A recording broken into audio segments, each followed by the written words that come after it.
بسم الله الرحمن الرحيم والحمد لله رب العالمين والصلاة والسلام على محمد وآله الطيبين ثم السلام عليكم أيها الأخوة الكرام ورحمة الله وبركاته. هذه هي الحلقة الخامسة من الحوار حول اللامذهبية مع الدكتور شمس الدين حسن شقري من باكستان، المثقف والباحث الإسلامي اللامذهبي الذي ترك السنة والشيعة وتمسك بالقرآن الكريم لكي يكون مسلما حنيفا لرب العالمين. فأهلا وسهلا بالدكتور، تفضل. السلام عليكم ورحمة الله وبركاته. وعليكم السلام ورحمة الله. جزاكم الله خيرا أحسن الجزاء. أنت ما شاء الله قد تعطيني وقتك الثمين، أنا أشكرك على هذا. أهلا وسهلا. كنا نتحدث في الحلقة السابقة عن حول المدرسة القرآنية، صح؟ نعم. فكنا نتكلم ولكن الوقت قد انتهى، فاليوم أنا أبدأ سؤالي بالسؤال السابق، وبعد ذلك نذهب إلى الأسئلة الأخرى. ما هي المدرسة القرآنية في عصر الهازل؟ المدرسة القرآنية، ما المراد؟ نعم، في الحقيقة هناك عدة تصورات. هذا بحث قديم، أنه الأساس ما هو في الدين وفي معرفة الدين، القرآن أم الأحاديث. قبل 1000 سنة أو أكثر كان هناك جدل بين المتكلمين وبين الفقهاء وبين المحدثين. البعض يقول، يروي عن النبي صلوات الله وسلامه عليه أن يقول: ما حدثتكم ووافق القرآن فخذوا به، وما خالف القرآن فلم أقله. ما حدثتكم أو ما جاءكم من أحاديث عني يوافق القرآن فأنا قلته، وما لم يتفق مع القرآن أو خالف القرآن فأنا لم أقله. لذلك نشأت مدرسة تقول بعرض الأحاديث على القرآن، وهناك مدرسة مقابلة عند السنة والشيعة. بالحقيقة مع الأسف الشديد كانوا يقولون لا، الأحاديث أولا والقرآن، يؤولون القرآن. مثلا يقولون هذه آية منسوخة، أو هذه آية مثلا لا نفهمها. أئمة المذهب فهموا القرآن هكذا وأفتوا بكذا وكذا، فهذه الفتوى حتى لو كانت تخالف القرآن يقولون لا، احنا ناخذ فتاوى أئمة المذاهب، والقرآن احنا ما نستطيع أن نفهمه. الأخباريون الشيعة صح. مثلا أيضا كانوا يقولون نحن لا نستطيع أن نفهم القرآن إلا من خلال أئمة أهل البيت، وأهل البيت ما موجودين وذهبوا من زمان. يقولون أحاديثهم، أخبارهم، الأخبار الواردة عن أهل البيت، وهذه الأخبار متناقضة وضعيفة وظنية، فلا يمكن إحنا أن نفهم القرآن من خلال الأحاديث. هم يقولون لا، نفهم، نحن نأخذ الدين من الأخبار، وحتى لو كانت متناقضة مع القرآن هم يعني لا يهتمون بالقرآن بقدر ما يهتمون بالأحاديث. وتأتي الشبهات وتأتي الفتاوى الدخيلة والنظريات الوهمية فتبعد الناس عن القرآن. فهناك إذن الآن هناك دعوة للعودة إلى القرآن الكريم وعرض كل الأحاديث والنظريات والأفكار والأقوال على القرآن الكريم، فما وافق القرآن نأخذ به، وما خالفه نتركه ونضربه عرض الجدار. هناك مدرسة أخرى متطرفة تقول لا، حتى السنة النبوية نحن لا نأخذ بها. هذا كلام مو صحيح. يعني بعض المتطرفين من القرآنيين الذين ينادون الآن هاي الدعوة، العصر الحديث يعني برزت، أنه ما يوجد في القرآن نأخذه. مثلا القرآن لم يتحدث عن عدد ركعات الصلاة، ونحن نصلي كيف ما نشاء. هذا مو صحيح. نحن نأخذ القرآن والسنة النبوية الثابتة المتواترة، وخاصة السنة العملية. السنة العملية نجمع عليها بين المسلمين. لا يجوز أنه نأخذ القرآن فقط ونفسره كما نشاء ونترك تفسير النبي للقرآن أو تطبيق النبي للقرآن. هذا غير صحيح. فهذه نظرية متطرفة تقول أنه نأخذ القرآن بدون السنة، هذا غير صحيح. أما النظرية الأولى تقول لا، نحن نأخذ القرآن والسنة المتواترة خصوصا العملية، أما الأحاديث فهي أخبار آحاد. أخبار الآحاد نحن ننظر فيها، فما وافق القرآن نأخذ به، وما خالفه نتركه ولا نأخذ به. هذا هو الموقف من القرآنيين. جزاكم الله خير. ما شاء الله. جزاكم الله خير. ولكن هنا نقرأ كتب مدرسة أهل القرآن خاصة في الهند. يعني نحن نبدأ هذه المدرسة من سيد أحمد خان، نعم، وانتهت هذه المدرسة ونسجت بيد غلام أحمد بروي، صح؟ هم يقولون أن النبي صلى الله عليه وسلم ترك لنا القرآن فقط، وهو منع عن كتابة الحديث. نعم، وقال عمر عند موته: حسبنا كتاب الله. وعن النبي صلى الله عليه وسلم أيضا حديث قال: تركت فيكم القرآن فقط. يعني هناك ثلاثة أحاديث: تركت فيكم الثقلين، كتاب الله وعترتي، تركتم فيكم كتاب الله وسنتي، والحديث الثالث: تركت فيكم القرآن فقط. وهم يستدلون بهذه الأحاديث، فينكرون حجية الحديث في كمصدر الشريعة. نعم. في الحقيقة حتى عند الشيعة في عدة روايات في حجة الوداع، وأيضا قبل وفاة النبي بأيام في آخر يوم اللي إجا للمسجد قال: إني تارك فيكم ما أن تمسكتم به لن تضلوا بعدي، نعم. وهو القرآن. القرآن. لم يتحدث عن شيء آخر. أحاديث أنا تركت فيكم كتاب الله وعترتي غير صحيح. هذا تركت فيكم غير القرآن، صحيح. لا غير صحيح هذا الحديث. في وسنتي أيضا غير صحيح. يعني هو عملا هو يروي مسلم ويروي الشيخ المفيد أيضا ويروي علماء الشيعة في كتب الشيعة، يقولون: إني تارك فيكم كتاب الله هو حبل ممدود بين السماء والأرض نعم. فتمسكوا به. القرآن هو الأساس، إنما النبي شرح القرآن أيضا. وأيضا في مسلم وعند الشيعة أيضا قال: وأوصيكم بعترتي، وأوصيكم بعترتي، وأوصيكم بعترتي 3 مرات، وأوصيكم بالأنصار، أيضا أوصى بالأنصار. فهو العترة يعني عشيرته أو عائلته المقربين، يعني أبنائه، يعني المقربين من عنده، أوصاهم بهم. لم يجعل العترة في مقابل القرآن.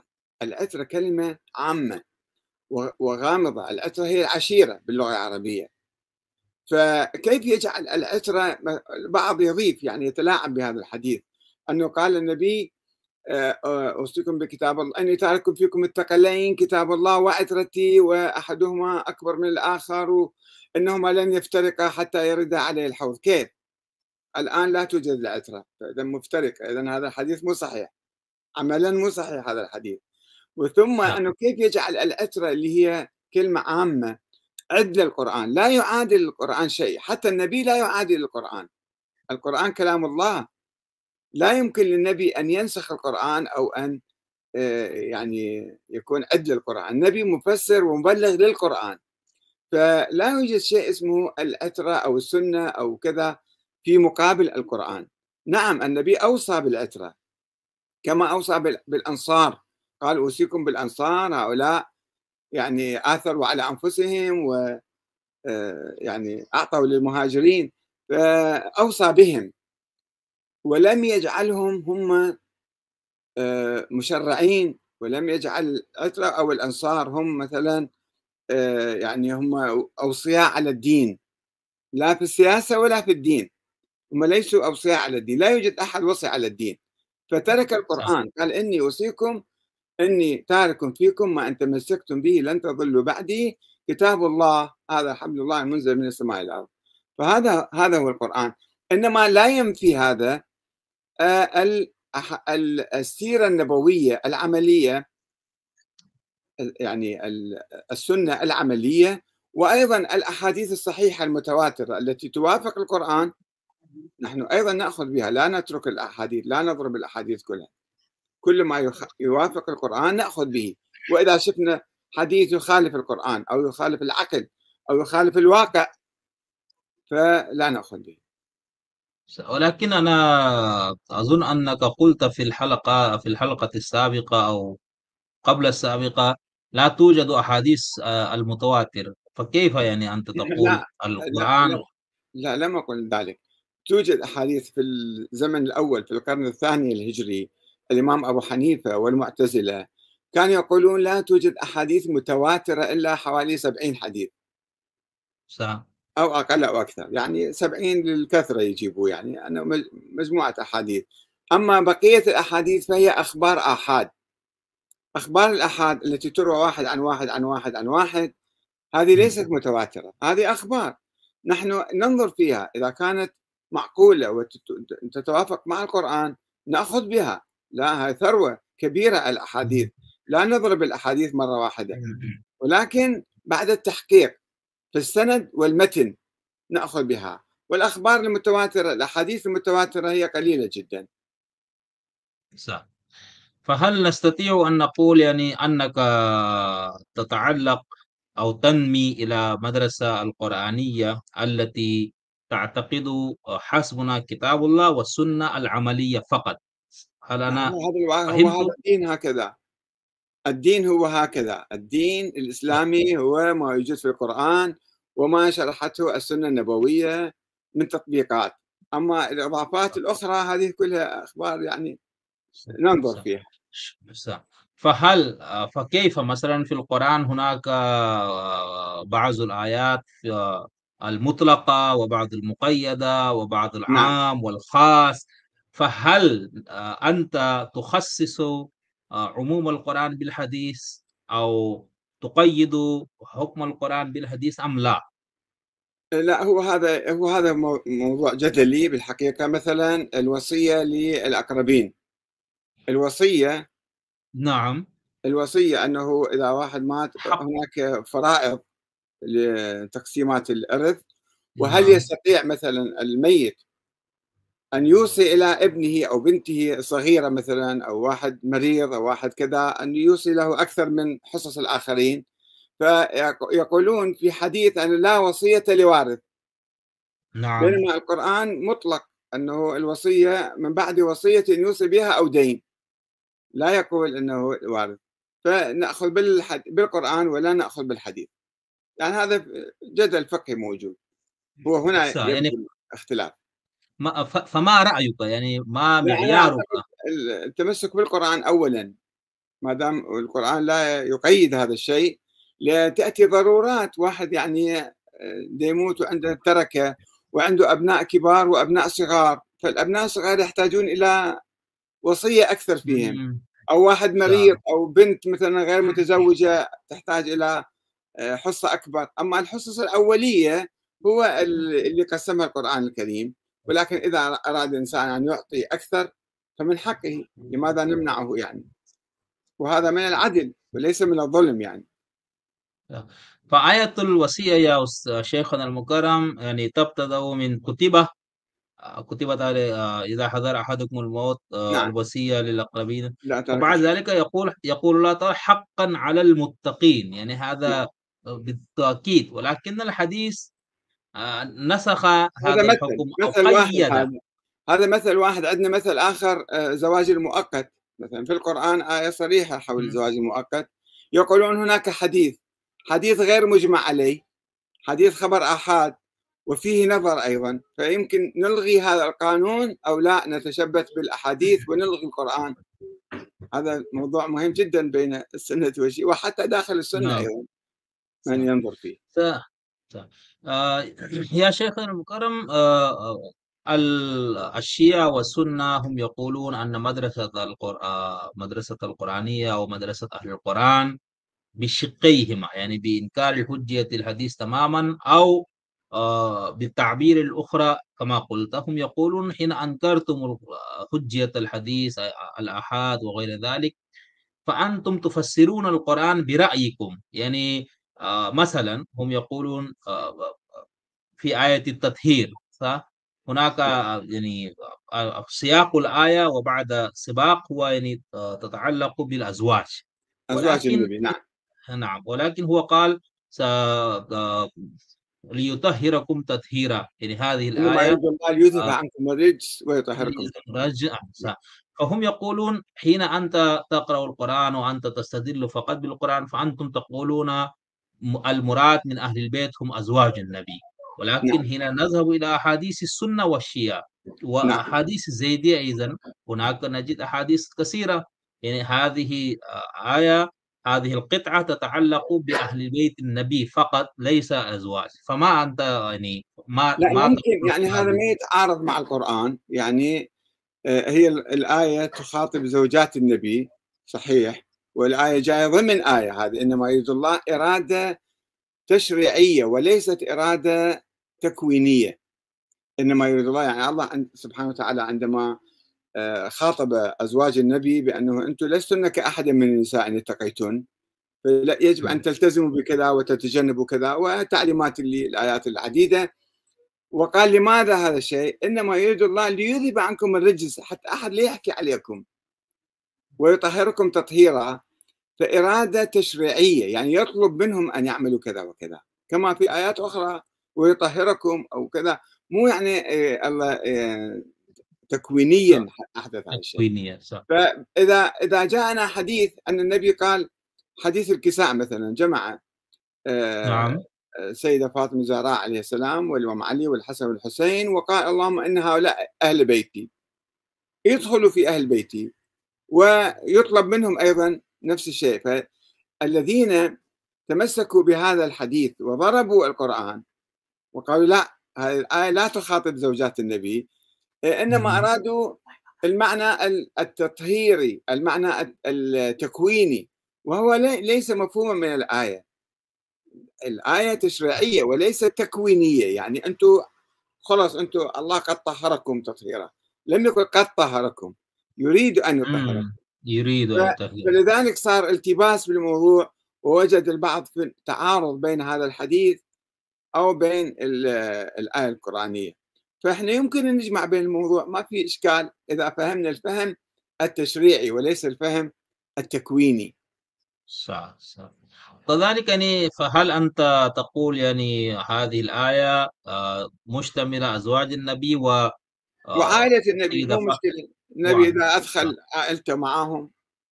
صح. نعم. ولكنهم يقولون يعني القرآن خاطب أزواج صحيح. بكنا إيه، بصيغة كله الجمع خطاب المؤنث. لنساء النبي. وإنما يريد الله ليذهب عنكم، صار صح. خطاب الجمع يعني جمع المذكر وليس المذكر. المؤنث. نعم. فيمكن يدخل نعم. النبي في يعني إرادة صح. التطهير هي أشمل من النساء. إرادة التطهير عن كل العائلة، حتى عن النبي أيضا، حتى لا أحد يتكلم عن النبي ويتكلم على فإذا مثلا أهل بيته. فإذا هذه نظرية أهل السنة يعني. نعم. يعني فإذا يعني في هذه المسألة أهل السنة والجماعة هم على الصحة، ما هكذا. في تناقض بالموضوع، ما في مشكلة بين السنة والشيعة فيها. بس المتطرفين من الشيعة الذين حاولوا أن يأخذوا الآية من سياقها العام ويجعلوها فقط بمعنى التطهير التكويني لأهل البيت وهؤلاء معصومون. الله لم يتحدث عن عصمة، لم يتحدث عن عصمة أحد حتى نضطر إلى يعني كيف أنه نساء النبي صارت مطهرات وأهل البيت مو مطهرين. هذا في تناقض في خيالهم صار، وليس تناقضا جزاك حقيقيا. جزاكم الله يا أستاذ شيخنا المكرم وأستاذنا المكرم. العفو. حين ندرس تاريخ مدرسة أهل نعم. القرآن، فنجد معظم رجال يعني في الهند وفي مصر أيضا كلهم خرجوا من أهل السنة والجماعة، صح؟ نعم. ولكن لماذا ما خرج أحد من الشيعة الذي هو ينكر حجية السنة تماما ويقول يكفينا القرآن فقط، أو يقول حسبنا كتاب الله؟ هل هو يوجد الشيعة عندنا مشكلة أخرى غير سنة النبي وغير أحاديث النبي. عندنا الأحاديث المنسوبة للأئمة، أئمة أهل البيت، نعم للإمام باكر نعم والصادق. البعض نعم من الشيعة الإمامية جعلوا أحاديث الأئمة والإمامين بالذات الباكر والصادق هي جزء من أحاديث النبي، من سنة النبي. نعم. يقولون هاي لا، نفس الشيء هي سنة. وبعضهم نعم. تطرف أكثر فقال لا، أنه الأحاديث الواردة عن الأئمة تنسخ القرآن والسنة. هذا بعض متطرفين جدا متأخرين مع الأسف الشديد، يعني ينسب هذا الكلام إلى السيد السيستاني في كتاب الرافد في علم الأصول صفحة 26 27. الرافد في علم الأصول بتقرير السيد منير الخباز تلميذ السيستاني كتب هذا الكتاب، وطبع سنة 94 1994. يقول أن الأئمة بإمكانهم نسخ القرآن والسنة وأحاديث الأئمة السابقين. طب هذا كلام متطرف جدا، كلام أخباري يعني وليس أصولي، هذا لم يقل به أحد من الشيعة من قبل. كان في عندنا الأخباريين والأصوليين. الأخباريين يقولون لا نفهم القرآن إلا من خلال الأحاديث، الأصوليين يقول لا، نحن نجتهد بأحاديث الأئمة وننظر فيها. عند الأخباريين الكافي كافي لشيعتنا، كل أحاديث الكافي صحيحة.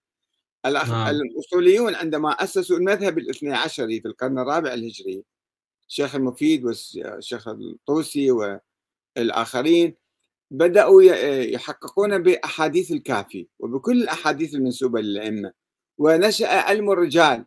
أبو عمرو الكشي في كتابه معرفة الرجال، وابن الغضائري والطوسي وآخرون اللي جاءوا بعد ذلك، هم حققوا بهاي الروايات المنسوبة للأئمة. فحتى لو صحت الروايات عن الأئمة، هي مثلا روايات تحريف القرآن، في روايات موجودة بالكافي وغير الكافي حول تحريف القرآن، الأخباريون يقولون خلص ما دام هذه الروايات وردت عن الأئمة فنحن نأخذ بها ونقول القرآن محرف.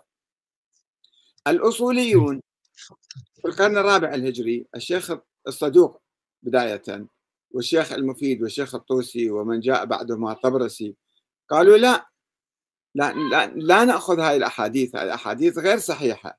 وإذا صحت بعض الأحاديث كما يقول السيد الخوئي مثلا، والشيخ المفيد سابقا كان يقول إذا صحت بعض الأحاديث حول تحريف القرآن، يعني مثلا كلمة علي أو كلمة أهل البيت أو كلمة كذا أنه حذفت من الآيات، يقول هذه الكلمات لم تكن من أساس القرآن، إنما هذه بالتأويل والتنزيل أو التأويل صح. المنزل، التفسير المنزل، ليست من أساس القرآن، وبالتالي القرآن سليم عن التحريف ولم يحدث فيه أي تحريف. فهنا المشكلة عند الشيعة أكثر من السنة، أنه المشكلة في أحاديث الأئمة، ماذا ينظر إليها، كيف ينظر إليها، أن نأخذ بها مثلا هناك أحاديث تقول من فعل كذا فله أجر كذا وكذا، هذا لا يوجد في الإسلام، لا يوجد لا في القرآن ولا في السنة النبوية. كيف نعم. يمكن أن نأخذ هذه الأحاديث ونصدق بها مثلا ونجعلها دين؟ هذا ليست من الدين. صح، هذا صحيح، ولكن هل خرج أحد من علماء الشيعة نعم، أو من نعم، أعلام في الشيعة؟ حركة التجديد، حركة نقد الأحاديث منذ 1000 سنة حتى الآن هي تسير في هذا الاتجاه. وفي بعض العلماء مثل السيد أبو الفضل البرقعي توفى سنة 92 أعتقد، هذا يعني راجع كل الأحاديث وقال هذه الأحاديث غير صحيحة، ونحن نأخذ بالقرآن أولا وبالسنة الثابتة. صح.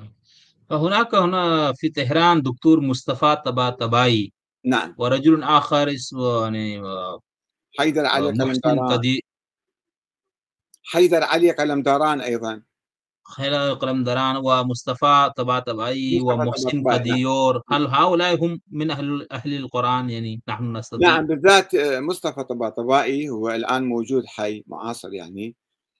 كديور نظر في أحاديث الإمامة، عنده كتاب حول الموضوع، أن الأئمة هل هم يعني ما هي منزلتهم، هل هم معينون من قبل الله حسب بعض الأحاديث أم هم علماء أبرار.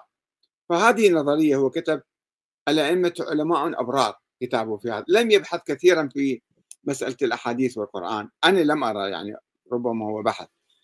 السيد مصطفى الطباطبائي نعم هو يقول بالعودة إلى القرآن الكريم. صح. فهو حي وموجود في إيران. نعم، نعم، موجود فيها. قد سمعنا له مشاكل أو صعوبات. قبل كم سنة كان في دعوى ضده، ولكن بعد ذلك المحكمة برأته وقالت ما عندك مشكلة صح. وأطلق السراح، لم تعتقله أبدًا، فقط كان في محكمة له ولبعض أتباعه، صح. صح. وهو يعيش جزاكم بحرية الله. يعني. نعم. لا. صح. يا أستاذنا الكرام، هل قرأت فكرة مدرسة أهل القرآن في الهند؟ يعني مثلا هل قرأت السيد أحمد خان لا وأهل القرآن للحقيقة لم أطلع عليها، لم أطلع مع الأسف. سهل. سهل. شكرا. هناك نجد آه، بعض علماء مثلك، يعني الحوزويون، هم نحن ننظر خاصة في العراق وفي عالم العرب، يعني هم تركوا مذهب الشيعة وخرجوا من هذه المذهب، من هذا المذهب. فما هو السبب الرئيسي في رأيك؟ يعني هم لماذا يخرجون أو يتركون وكذا؟ ولكن في الهند نحن ننظر هناك لا توجد يعني إلا قليل جدا، مثلا يعني من علماء الشيعة الحقيقة ومن هو الحوزويين. هو ليس خروج عن المذهب، التشيع حركة واسعة وعريضة ممتدة في عمق الزمان والمكان. التشيع يعني هم كانوا طليعة مثل حزب في البداية، حزب له أهداف سياسية لإصلاح الأمور. الإمام الحسين مثلا يقول إنما خرجت لطلب الإصلاح في أمة جدي، لم يكن هناك طائفة شيعية أو طائفة سنية. إنما بعد ذلك في القرون التالية جاءت نظريات عديدة، نظريات متطرفة مغالية دخلت في الحركة الشيعية، وأصبحوا الشيعة في صح. القرن الثالث الهجري 70 فرقة. 70 فرقة كما كتبوا فرق الشيعة للنوبختي والمقالات والفرق لسعد بن عبد الله الأشعري القمي والشيخ المفيد في الإرشاد وغيره، كتبوا كتب كثيرة حول فرق الشيعة. فهي نظريات تأتي وتذهب.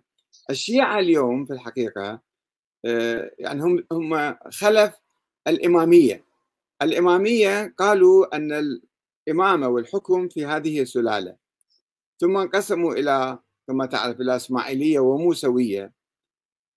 الخط الموسوي وصل مع الحسن العسكري في طريق مسدود عندما توفي الحسن، ولم يتحدث عن وجود ولد له، قال أوصى بأمواله وتركته إلى أمه، وقال أنا ما عندي، أمام المحكمة قال ما عندي أولاد. فانتهى هذا الخط. الخط الإسماعيلي نهض بعد ذلك، بعد وفاة الحسن العسكري. الخط الإسماعيلي كان مختفي 150 سنة، يعيش في السر وفي الستر. فخرج الإمام عبيد الله المهدي، قال أنا الإمام المهدي، وأقام الدولة الفاطمية. 250 صح. سنة استمرت هذه الدولة. فثم بعد 100 سنة من ذلك التاريخ ولد المذهب الاثنى عشري. المذهب الاثنى عشري بناء على حديث سيكون بعدي 12 أميرا أو 12 خليفة ثم يكون الهرج والمرج. هذا حديث ضعيف، خبر آحاد عند السنة وغامض ومجهول، وكان ملقي على صفحة يعني. فالبويهيون والعباسيون جاءوا بهذا الحديث وركبوه على الخط الميت من الشيعة، الخط الإمامي الموسوي اللي كان ميت منتهي يعني. فأسسوا المذهب الاثني عشري في مقابل الفاطميين. أسسوا المذهب الاثني عشري في مقابل الدولة الفاطمية ودفاعا عن الدولة العباسية. فهذا حديث بنيت فرقة. ثم الآن الشيعة، وليس أنا فقط أو أشخاص معدودين، إنما عموم الشيعة الإمامية تخلوا عمليا عن الفكر الإمامي وانتظار الإمام الثاني عشر حتى يقيم الدولة. الآن الشيعة يؤمنون بالشورى، يؤمنون بالديمقراطية، يؤمنون بالجمهورية، ولا يؤمنون بالحاكم يجب أن يكون معصوما ومعينا من قبل الله تعالى. فهذه فكرة ميتة ومنقرضة لا وجود لها اليوم، والشيعة لا يؤمنون بها إلا في بعض الرؤوس، بعض المشايخ والحوزات عندهم يعني عايشين بالتاريخ وعايشين بالأحاديث. وإلا عامة ملايين الشيعة اليوم يؤمنون بالأنظمة، عندهم أنظمة قائمة سواء في إيران ولا في العراق، أنظمة ديمقراطية. فلا يمكن أن نسميهم إمامية. فهناك تطور حقيقي أكثر من الأشخاص، لست أنا فقط. أنا كتبت يعني آآ كتبت عن هذا التطور الحاصل على نعم. أرض الواقع، وهذا لديهم مقاومة في لبنان ومحور المقاومة يتصدون للدفاع عن الأمة الإسلامية، وهم الفئة الحية الآن في الأمة. ولكن معظمهم ينتظرون يا الإمام الغائب، مع لأ، ذلك الانتظار له معنيان أو معنى واحد حقيقي. معنى الانتظار إلى قبل 50 سنة مثلًا في العراق المرجعية أو في إيران حتى، كانوا يقولون بحرمة إقامة الدولة في عصر الغيبة، وحرمة نعم. النشاط السياسي إلا الإمام المهدي يأتي والغائب حتى يقيم الدولة، وحرموا حتى صلاة الجمعة كانوا يحرمون سابقًا، أو يقولون غير نعم. واجبة عينًا أو مكروهة أو مستحبة أو كذا. هؤلاء كانوا يقولون بحرمة العمل السياسي، وحتى عندما نشأ حزب الدعوة في العراق قبل 60 سنة تقريبًا، المرجع الحكيم والخوئي الشيخ حسين حلي ومرتضى آل ياسين قالوا لا يجوز أن نشكل حزب ونشكل دولة في عصر الغيبة، يجب أن ننتظر الإمام المهدي ولا نقوم بأي عمل. هذا الفكر سلبي منذ 1000 سنة، منذ أن نشأ المذهب الاثنى عشري واعتقد بوجود الإمام الغائب، ترتب على ذلك حرمة النشاط السياسي، حرمة الثورة، حرمة التغيير، الأمر بالمعروف والنهي عن المنكر، إذا بدماء أو بكذا كله ما يجوز. ولكن مع ثورة ولاية الفقيه، ثورة كانت في الفكر قبل أن تكون ثورة على الشاه، فحدث تطور مهم جدا جذري. الآن الشيعة خرجوا من ذلك الفكر، لم يعودوا ينتظرون انتظارا سلبيا. والدكتور علي شريعتي كتب في السبعينات أنه الانتظار السلبي والانتظار ألو. الإيجابي، عنده كتاب بهذا العنوان، الانتظار السلبي، وهو لم يبحث مسألة وجود الإمام المهدي، إنما التف على الموضوع وقال طيب نحن ننتظر، ولكن علينا أن نقوم بتمهيد له، سماه انتظار إيجابي. وهذا نوع من الالتفاف على فكرة ميتة ومخدرة كانت موجودة عند الشيعة، الحجتية في إيران.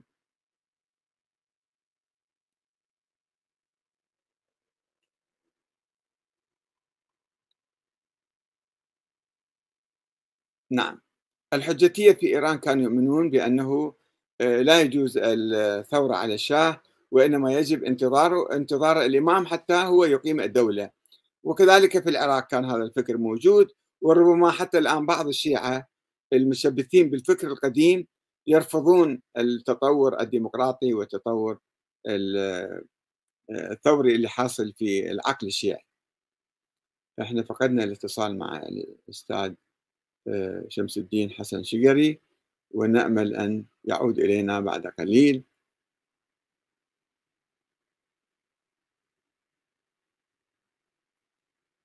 نعم، إذا نكتفي بهذا القدر حتى الأسبوع القادم إن شاء الله، والسلام عليكم ورحمة الله وبركاته.